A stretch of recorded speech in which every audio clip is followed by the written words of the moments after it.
Yo, hip hop now. Who are you? Who are you? Hip hop now? Who names themselves hip hop now? We're back today to talk about how to rob a bank, bruh. Nah, real shit though. So I'm just doing a review on like the most dopest heists that's been known to mankind in the world. This one's based in Miami, Florida. This is, back in that day, not too far back, but I think in the 80s, where some people from Cuba, at the time in Florida, they were shipping people, all type of immigrants from Cuba, and then they came to the U.S. to build a life in Florida. You feel me? From Fidel Castro. Now, these motherfuckers found the dopest lick in the world where they came up on $7 million. You feel me? So I'm not gonna give y'all all the information. I just want y'all to watch the clip and y'all let me know in the comment section why you think these motherfuckers was slick, but one motherfucker fucked up everything. That's how it always goes, but that's all I'm gonna say. Let's go ahead and check this clip out, bruh. I'm going.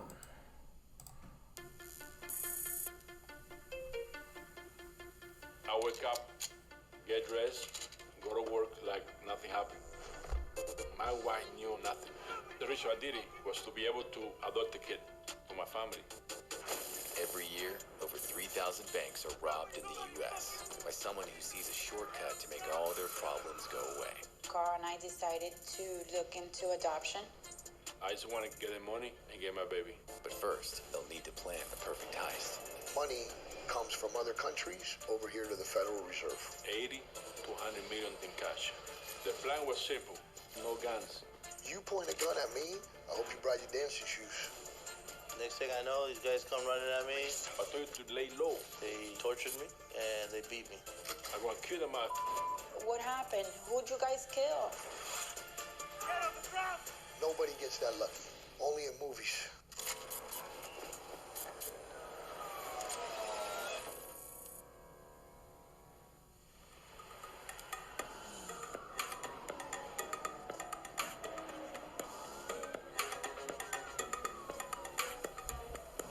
I worked for 30 years as a police officer. Makeup. I keep the hand. Bring it here, down he goes. 20 of those years I worked robbery investigations. There was crime here in Miami like you would not believe. The Cuban immigration, the influx that came here in the 80s, they were not just the tired, the poor, and the hungry. They were also Fidel Castro's murderers, robbers, and rapists. there was a lot of good folks that came over, but also there were a lot of individuals that Fidel cleared his prisons of. Real bad, hardcore criminals. The murder rate has shot up 70%. I know that for a fact because my family is from Cuba, okay?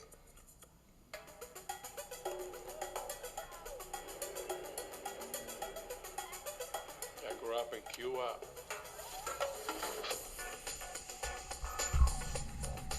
I learned from my cousins. When you go to school, it's a new school, you want to get your respect. So what I used to do, I used to get into a fight the first day I got to school to people respect me. My dad was spent 15 years in prison before I was born. Since that, the government didn't like him. And that's the reason we left Cuba.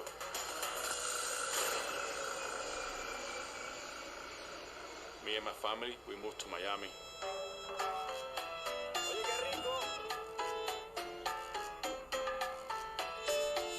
I was working there. I drive a truck to help out my family.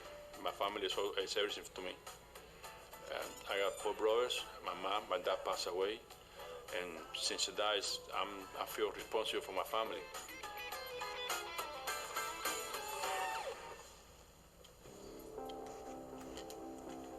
As a cop here in Miami, the job changes you forever. Why? Well, because of all the things that you see every day. A boy of 14 was today among the victims gunned down in Miami's Liberty City neighborhood. You see shootings every day. You see stabbings. You see little kids that have been sprayed with an AK-47 and their body is riddled with bullets. Okay? That you see every day. Miami is a dangerous city.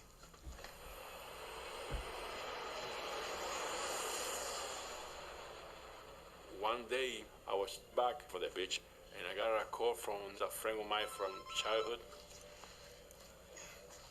Onelio Diaz. Onelio worked for a company called Brains.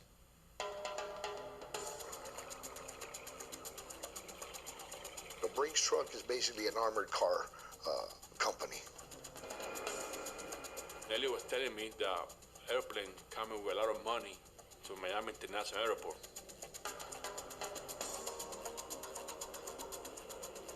Money comes from other countries, from England, Germany, wherever it may be. Gets brought here to Miami, put on a Brinks truck, and redistributed over here to the Federal Reserve. Onelio told me that every shipment is between 80 to $100 million in cash. 100 million in cash. That starts a guy to thinking, hey, you know, why not?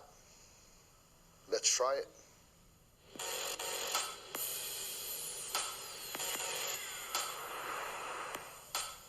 When he was explaining to me, I was talking to myself, what did he want me to do?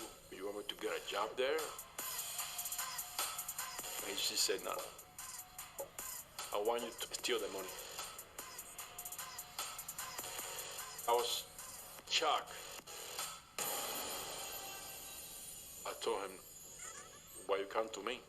And he told me because I was the only friend he has here, and he know for the fact it can be done. So I told him, I've never done nothing like that before. I told Neilio, no way.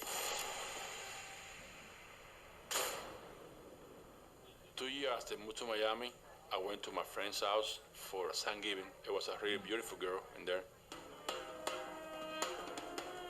When I first met Carlos, he asked me if he can have my phone number, and I said no.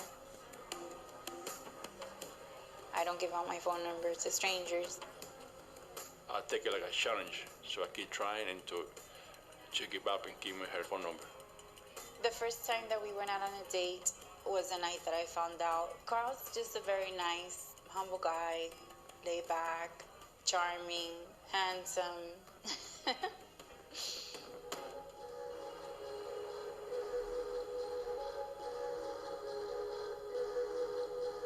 Later, after we move in together, we decide to get married. In the beginning, 2005, wife got pregnant. The day I found out I was going to become a father, that was the happiest day of my life. The day that I went into labor, I started to have a very high blood pressure. I just put it in the car and I just drive straight to the hospital. The baby was in distress. The baby was lacking oxygen, and the baby's heartbeat had stopped. So I knew I was going to give birth to a baby that wasn't going to be alive.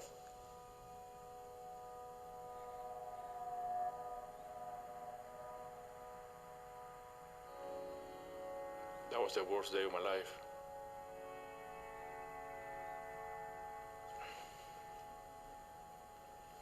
Sorry.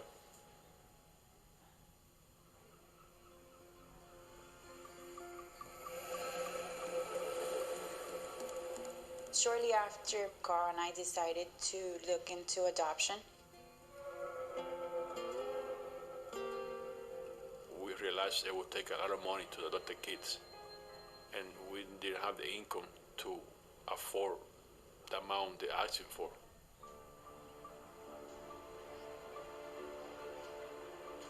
And that point of my life, the more important for me was to be a father.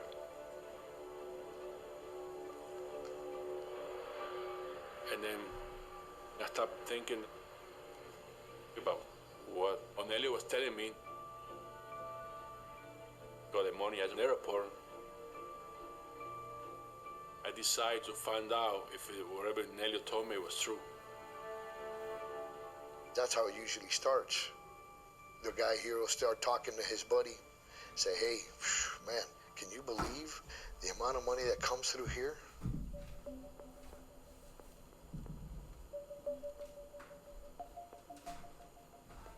I was driving next to the airport. And I noticed across the street from the airport, there was a hotel. So I turned around and I looked back where the hotel was. And I saw a perfect view to the airport.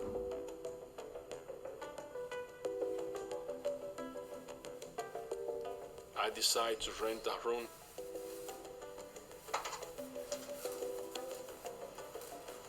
From the hotel room, I can see the airplane.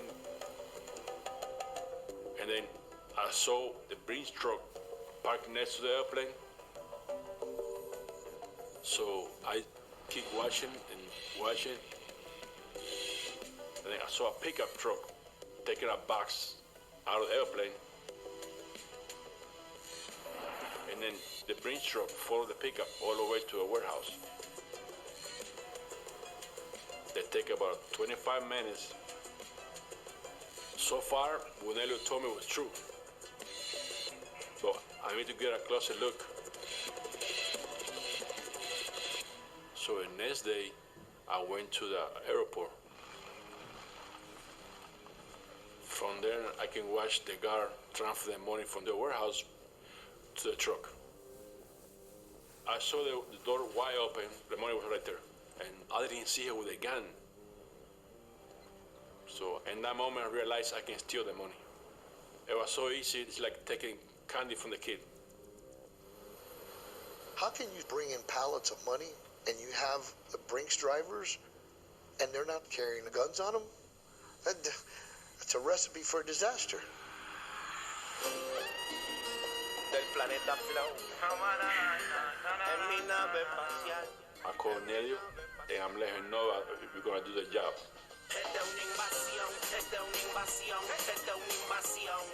I realized too that I cannot do it by myself. I need somebody to help me out. I decided to call my brother-in-law Jeff. The reason why I contact Jeff because he's always doing illegal stuff. He's never worked in his life. My brother Jeffrey never was a 9-to-5 kind of guy. He was more of a troublemaker. Fast cars, women, drugs, the fast lane. I was doing what I had to do on the streets to survive. When Carlos told me about the robbery, I was surprised because he's not part of that life. So when he said it to me, it was like, I really didn't even think that he was going to be part of it. But when he told me that there was $100 million, it really got my attention. What I got in my mind is get the money and get my baby. I was excited. I was pumped. I'm ready for whatever.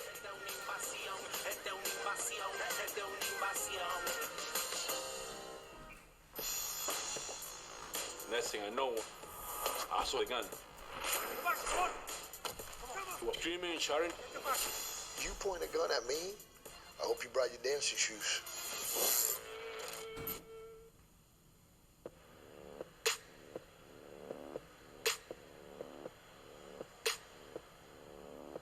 $80 to $100 million in cash.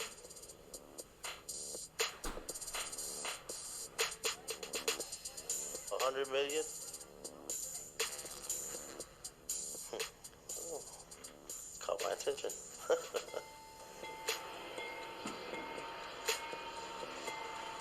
As a cop here in Miami, I don't let my guard down. At the mall, if I'm walking around, I'll look behind me. I get out of my car with my gun in my hand. You'll notice that the 45 and the 9mm, completely different. Look at the size of those bullets. When I go to a restaurant, I have to face the door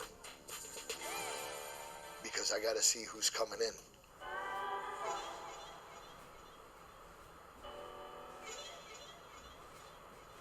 I'm not a bad guy. I just want to get enough money from the 13 kids, get my own family, and move on. I decide I'm going to get somebody else for a robbery, someone to hold the security guards down, so I can grab the money and leave. So I call my wife's uncle, Pinky. There was only one way in, one way out from the warehouse. So we need to get a lookout. That's why I decided to get my friend from work, Roberto. Should anybody go in and look like a cops, he had to call me.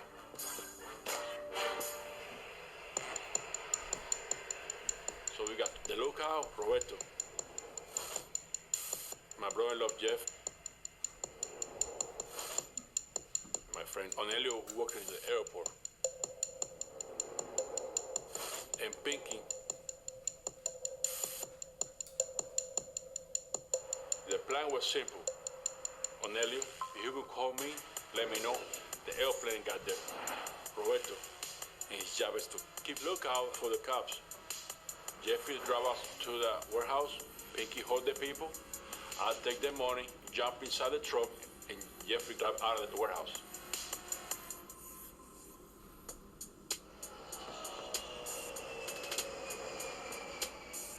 I know that the security guys got no guns. So I told my crew, I don't want to have guns inside the airport.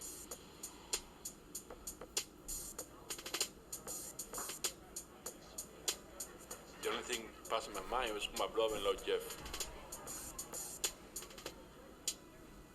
I know he's a wild guy, so I want to make sure we not get caught because of him. So I told him, Jeff, after the robbery, I don't want you in Miami. You need to leave. I don't want you here. I was like, okay, whatever you want.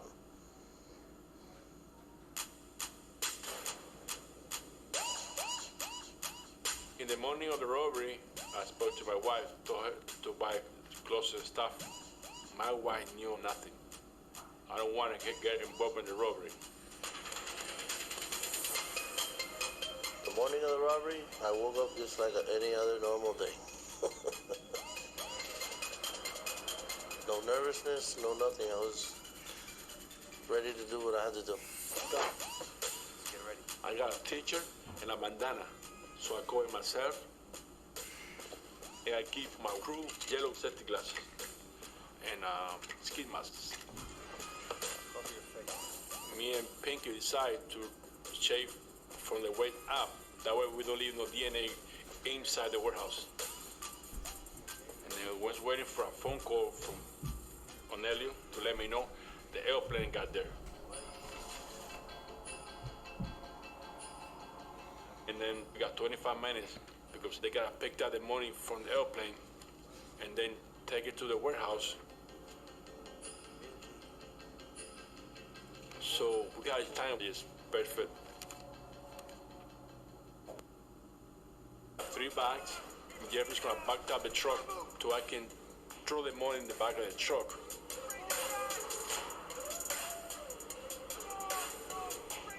For some reason, he froze. I was nervous. Could have been a shootout, could have been whatever. It was a Sunday. It's relatively a slow days on Sunday. I heard the dispatch going out that there was a robbery at the airport. Come on, don't look at me. Come on, get the bus. It's not something you hear every day. Get the bus, come on. Come on. Come on. Come on, And my office happened to be not even 5 minutes from the warehouse. was a time to teach him a lesson. That's the thrill of the hunt. That's police work, baby. What happened? Who'd you guys kill? The box, come on! Come on! Get the box! Come on, A robbery at Miami International Airport? That just doesn't happen every day. That's a once in a lifetime. So I responded immediately to the scene.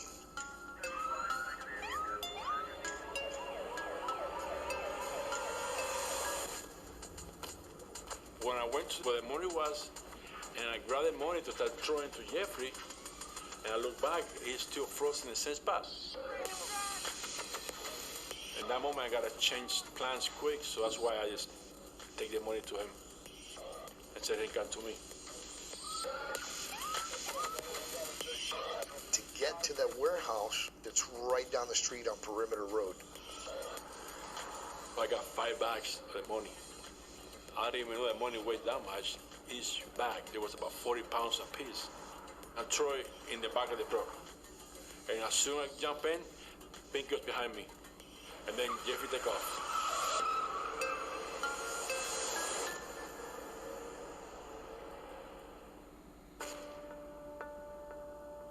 When I got on the scene, everybody's kind of in a daze. Folks that were there that were honest victims were telling me, oh, you know what, detective, I thought I was going to die.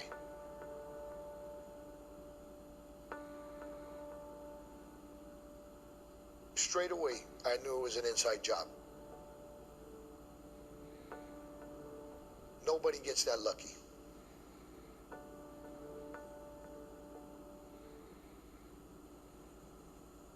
When I got to my house, I realized that we got $6 million in $100 bills, we got $1 million in 50s, and we got 400,000 in 20s.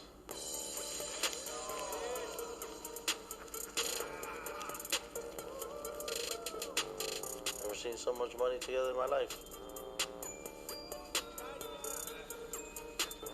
It's a buzz.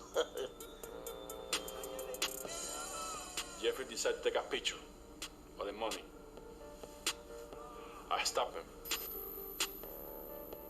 You don't do that. You don't take picture or nothing. And I tell Jeffrey, you make a mental picture. And then I need to hide the money. For my wife,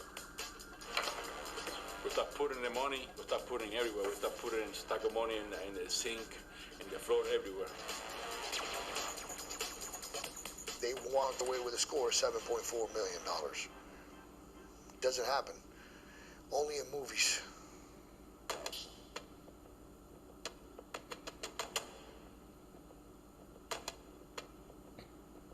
We immediately started interviewing the company employees. There was one guy that wasn't adding up. His story wasn't adding up. It was just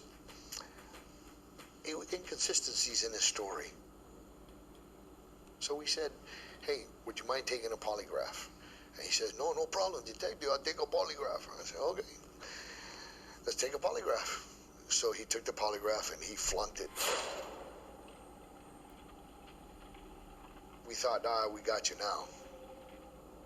But as it turned out, the reason why he flunked it is because he was involved in some other crime that had nothing to do with this robbery. So we hit a dead end on that one.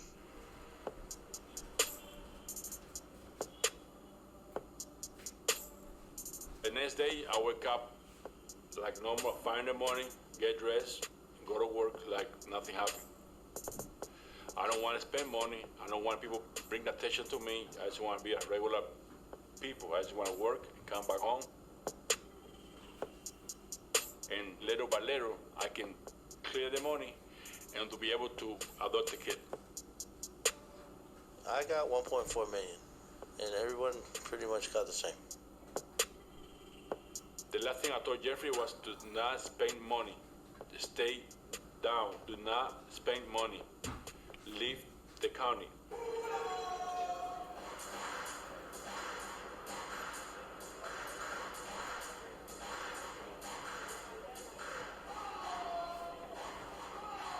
he wanted me to leave town.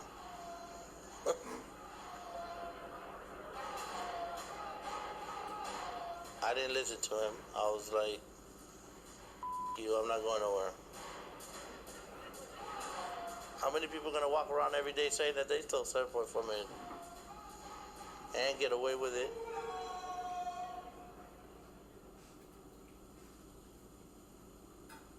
That weekend, Carl and I were due out for dinner with a friend of ours.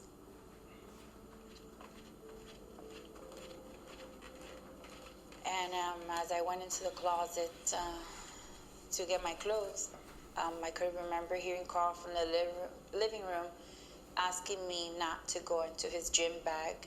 But a part of me wanted to know what was in the bag and why he was asking me not to go in the bag.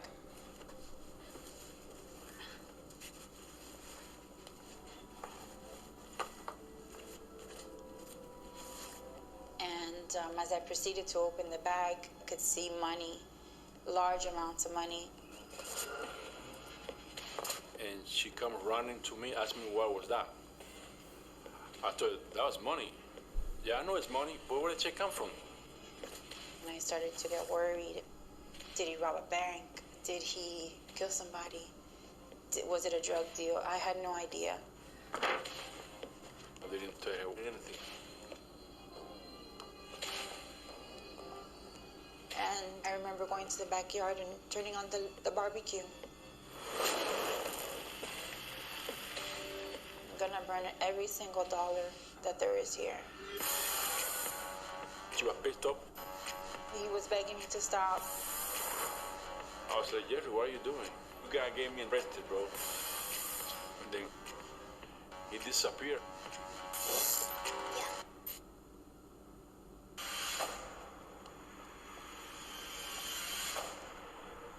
He was begging me to stop, that no, that I couldn't do that. And I said, I don't care. I don't know what happened or how it happened. You have maybe 2 or 3 hours to get rid of it. I'm gonna leave the house, and when I get back, I better not see a dollar. I know she's gonna be upset and pissed. But the reason I did it was for her, for her family. I got an idea to put the money in a plastic tube, like PVC pipes. I put all the money there, and then I seal it with a seal.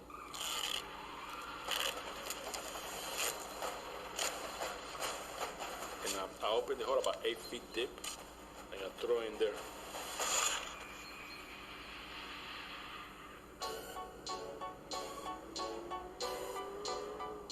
The investigation, after several days, it was at a standstill.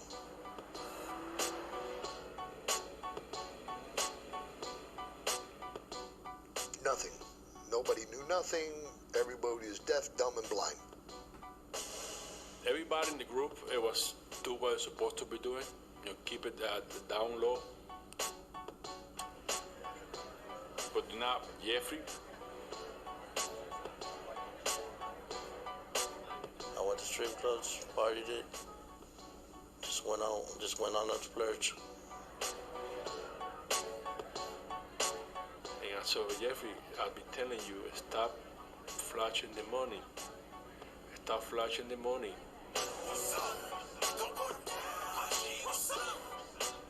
$1.4 million. It's, you're like, do what we want to do.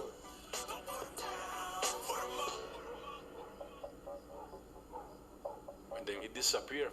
I didn't see it about a week or two.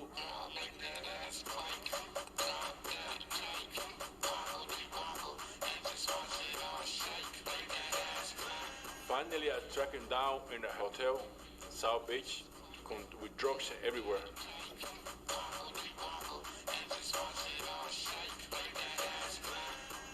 I was like, Jeffrey, what are you doing? I need you to leave the county. We gotta get me in trouble. We gotta get me arrested, bro. Carlos told me to leave town, but I told him I wasn't leaving nowhere. This is my town.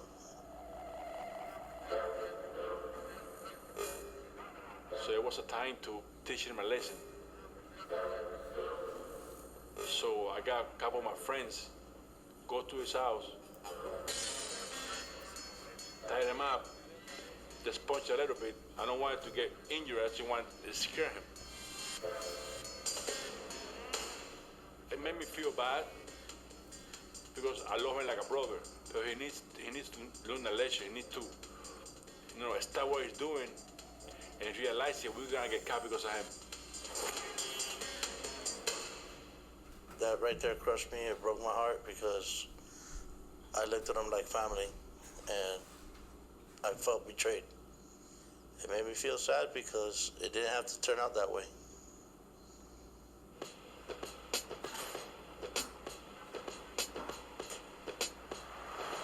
By this time, Brinks puts out a reward for $150,000 for any information on the robbery. And then one day, an individual comes forward, makes contact with the police department. He says, I know the robbers, like they were friends. He tells us all the names: Carlos Monzon, Jeffrey Boatwright. In reward for the $150,000 that Brinks was putting out. When the informant gave us the names, I was ecstatic. I was trying to control myself from jumping up and down because I was like a little kid on Christmas Day. We started listening to Carlos Monzon's cell phone. Next thing I know, these guys come running at me.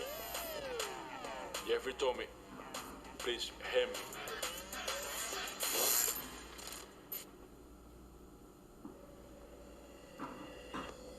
This individual agrees to go in and infiltrate the gang and have them talk about it.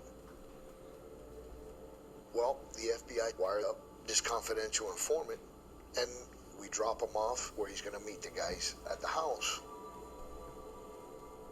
One night, one of our family friends came over for dinner. And he started asking if Carl had been involved in some type of robbery.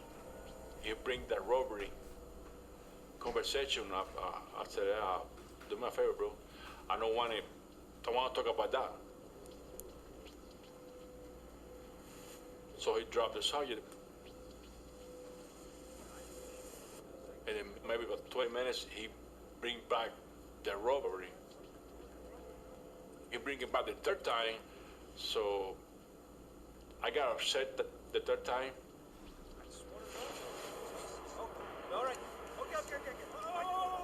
And I got my gun and I told him, hey, this is the time to listen. I told you 3 times, I don't want to talk about the robbery. And that's it. If I see you in my neighborhood or talking to any of my friends, I'm gonna break your neck.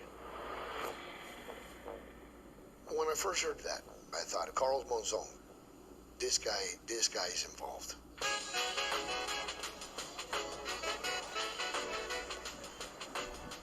We can't figure it out yet,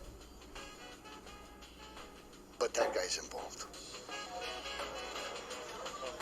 Well, now we established that these subjects, Carlos Monzon, Jeff Boatwright, were involved in the robbery and gave them probable cause to tap their phones.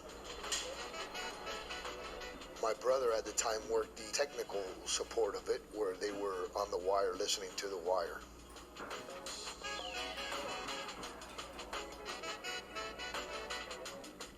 Once we started listening to Carlos Monzon's cell phone and monitoring his phone calls and who he called, we were able to determine that he was in contact with an individual who came to be known as Onelio Diaz. And Onelio Diaz actually works for Brinks. You have Carlos Monzon talking to Onelio. There's their connection right there. Bingo. There you have the Brinks guy with the mastermind of the robbery.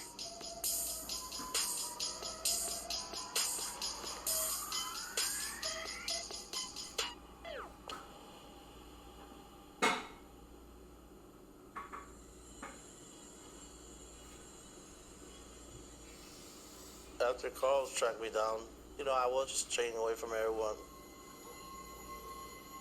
I did that for maybe like a week, and then after that, I went back to partying. That night, I decided I was gonna get out. I went to a strip club called Gold Rush. It was fun.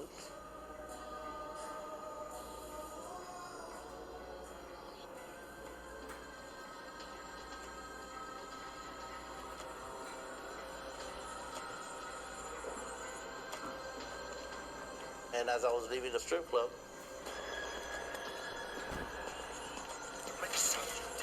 next thing I know, these guys come running at me, and they all ganged up on me and blindfolded me.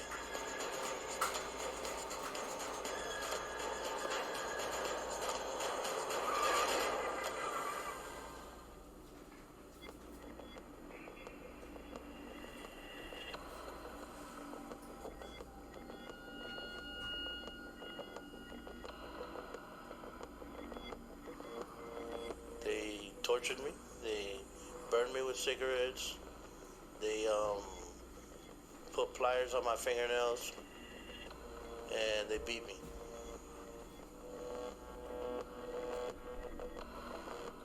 I thought they were gonna kill me.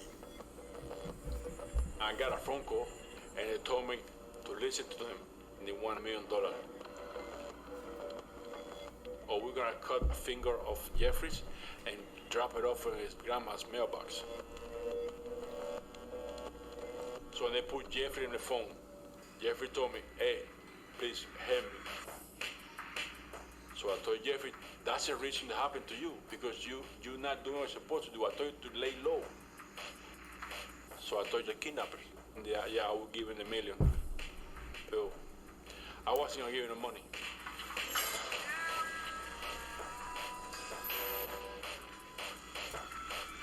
I don't get my AR-15 and finish this forever. I'm gonna kill them out.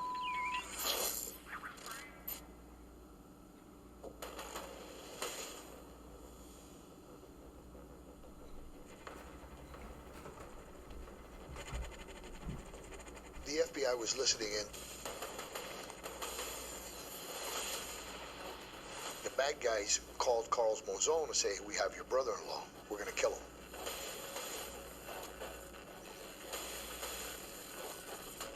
At that time, the FBI said, it's time to wrap this up and let's go gather everybody up because we can't have anybody getting killed.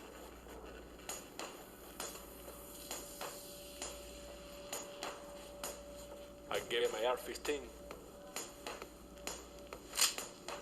and my handgun. I'm done playing with these guys. But the thing is, first, before I get to the kidnapping, my wife and I, we have a doctor appointment. We went to South Miami Hospital. We stayed there for almost an hour.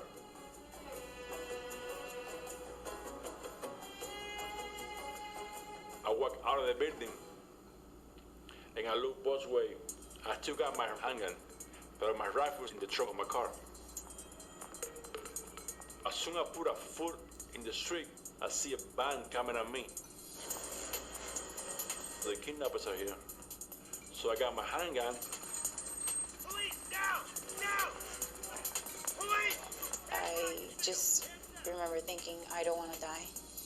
On the ground! Release your weapon, hands! And when I look again, it was the police. Hands above your head! So when I realized it was the police, I throw away my gun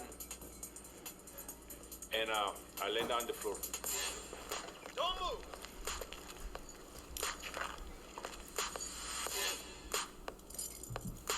We arrested Carlos Monzon. Our main concern was to get his brother-in-law back. So he receives a phone call while we're in the interview room from the kidnappers. And he delays the kidnappers as much as he can on the phone. so we can find out where the phone's ringing from. And it's pinging from an area of Lejeune Road, which is 42nd Avenue, and 836. We sent tactical units out there, and the kidnappers made the cops in the parking lot. When that happened, they scattered.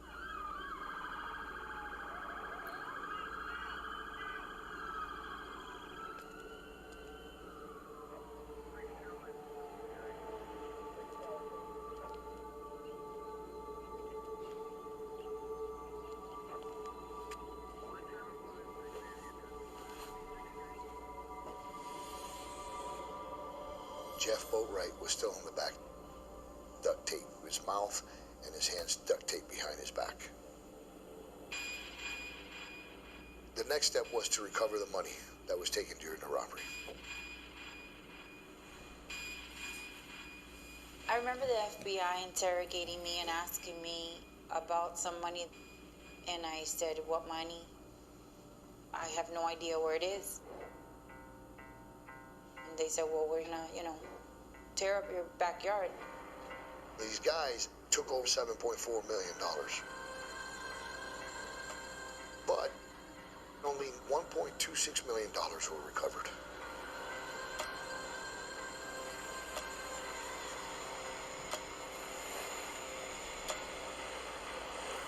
I plead guilty because I did it. I did it.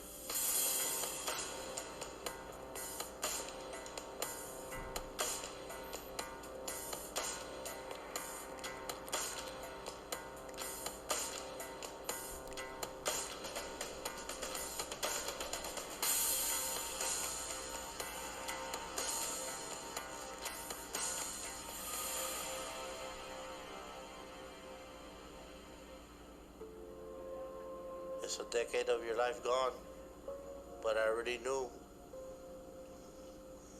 if you can do the crime, you gotta do the time.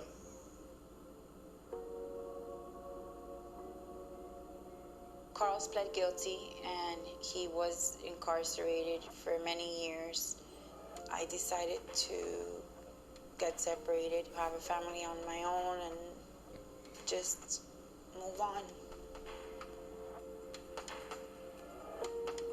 She went her way and I went my way. He ruined pretty much everything that we had worked so hard for.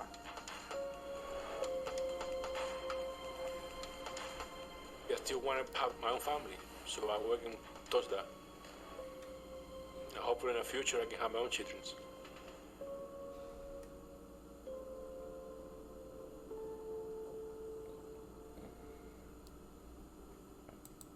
Check it out. It's Hip Hop Now. Hit that like and subscribe. Let me know in the comment section if y'all want to see some more of this. If y'all want me to keep dropping these. But oh boy, Jeffrey Boatwright died shortly after the filming. But he's the dumbest one. He's the one that caused everybody to get caught. But if they got 7 million, they should have just bounced. I would have went to Cuba. I would have went to fucking Belize. And go somewhere where there's no extraditing to the United States, man. But this is Hip Hop Now. Whoa.